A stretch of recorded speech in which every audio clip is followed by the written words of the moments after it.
você tem que saber qual é o peso que você vai tirar os peixes de dentro do teu viveiro. Soraya, como é que eu vou saber o peso do peixe que eu vou tirar? Simples. Qual é o peso de consumo da espécie de peixe que você está produzindo? Pensando no mercado consumidor que você quer atingir. Pense lá na tua cidade, no teu município. Se você vai entregar para o consumidor final, para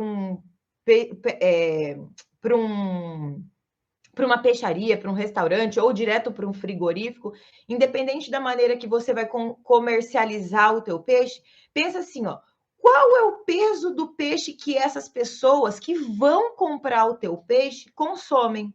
Vou dar um exemplo para você aqui, ó. Tilápia é o peixe que, em média, tá na maioria do Brasil, né? Se a gente pensar nos grandes e até nos médios frigoríficos, o peso de abate desses peixes é de 700 a 800, em alguns mercados aí, né, em alguns frigoríficos, 850 gramas, tá?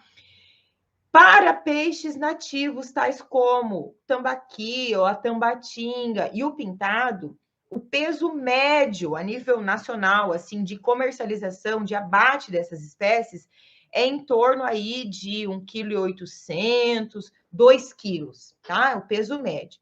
Então, se você vai produzir algumas dessas espécies de peixes que eu acabei de falar aqui, via de regra, o peso de abate é esse. Via de regra, o peso de abate é esse.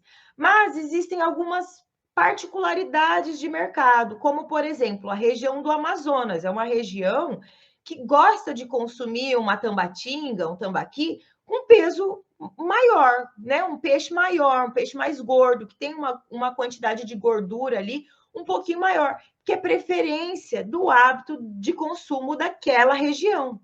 Para isso, eu preciso saber, então, se eu vou atender esse mercado, eu preciso produzir o meu tambaqui, a minha tambatinga, pesando 2,5 kg, 3 quilos. Então, sabendo disso, com esse exemplo que eu te dei aqui agora, qual é o peso de abate do consumidor, de quem vai comprar o teu peixe? E se você não sabe, qual é o processo? É fazer essa pesquisa. É você identificar isso.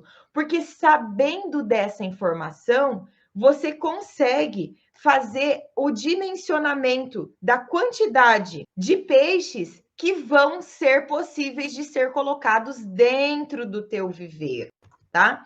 Então, se você... E aí, você vai entender isso lá na aula 2, tá? Se você ainda não, né, não assistiu a aula 1, vai lá assistir a aula 1, lá na aula 2, estou só demorando aqui porque estou enviando um arquivo.